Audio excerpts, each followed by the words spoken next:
سوچو جو قرآن بغیر سمجھے اثر کر سکتے ہیں، اگر اس کو سمجھ کے پڑھ لیا جائے تو پھر کتنا اثر کرے گا۔ تو اس لیے اللہ کے نبی نے فرمایا کہ اس قرآن کو کثرت سے پڑھو، کثرت سے پڑھو۔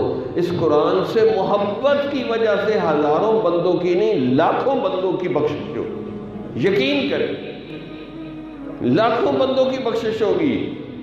لیکن ہمیں فرصت ہی نہیں، ہم جتنا اخبار کو ٹائم دیتے ہیں، میں اتنا اگر قرآن صبح پڑھنے کو ٹائم دیتے ہیں تو ہم ولی اللہ بن جائیں۔ جتنے ہم لوگوں کے 100 میسج پڑھتے ہیں، اتنا اللہ کا میسج قرآن پڑھ لیں تو یقین کہاں ہے ہم ولی اللہ بن جائیں۔ تو اس لیے بھائی صبح پڑھنا تہجد میں اور صبح فجر کے وقت پڑھنا قرآن آسان ہوتا ہے، تو اس وقت 1 رکوع 2 رکوع پڑھتے پڑھتے پڑھتے پورا قرآن ختم کر دیں۔ اور اللہ بڑے کریم ہے، اگر سمجھ کے پڑھیں گے تو آپ کو بہت زیادہ اجر و ثواب ملے گا۔ لیکن اللہ نے یہ بھی مہربانی کر دی کہ اگر کوئی بغیر سمجھے محبت سے پڑھ لے پھر بھی اللہ اس پر مہربانی کر دیتا ہے۔ سچا یہ واقعہ ہے کہ فیصل آباد میں میرے استاد مولانا خلیل الرحمان انوری ہیں، وہ فرماتے ہیں کہ میں ایک عورت کا جنازہ ہوا، مغرب کے بعد اس کو لاش قبر میں رکھی، پھر ہم آہستہ آہستہ اس کو اینٹیں لگا رہے تھے کہ ہم حیران ہو گئے کہ اس جو ہی اینٹیں آخری اینٹیں لگ رہی تھیں تو اس کی قبر ایسے روشن ہو گئی جیسے کسی نے 1000 واٹ کا بلب روشن کر دیا۔ کل کہ میں تو گیا ان کے بیٹوں کے پاس، پوچھا تمہاری ماں کیا کام کرتی تھی؟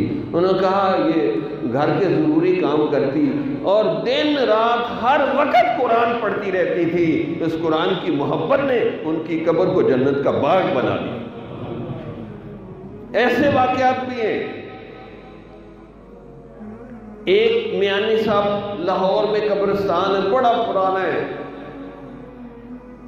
تو اس میں سے قبر کھود رہے، قریب قبریں ہیں، تو دوسری قبر میں سوراخ ہو گیا تو اس میں سے اتنی خوشبوئیں پھیل گئیں کہ بندے حیران ہو گئے، جلدی سے بند کر دیا کہ یہاں تو لوگ پھر طواف کرنے لگ جائیں گے، پتہ نہیں شرک کرنے لگ جائیں گے، تو اس کو بند کر دیا۔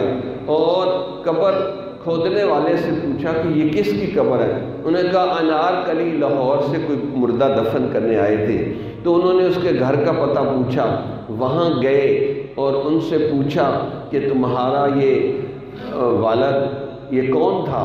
تو ان کی ایک بوڑھی عورت نے کہا کہ یہ میرا خاوند تھا۔ اچھا بھی کیا وظیفہ کرتا تھا؟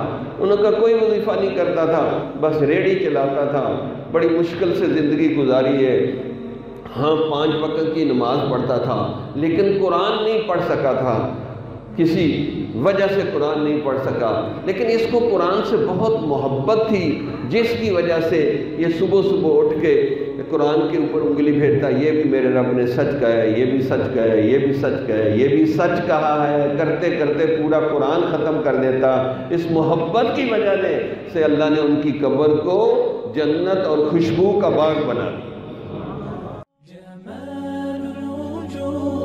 بذكر الإله وتصفو الحياة بنور هداه، جمال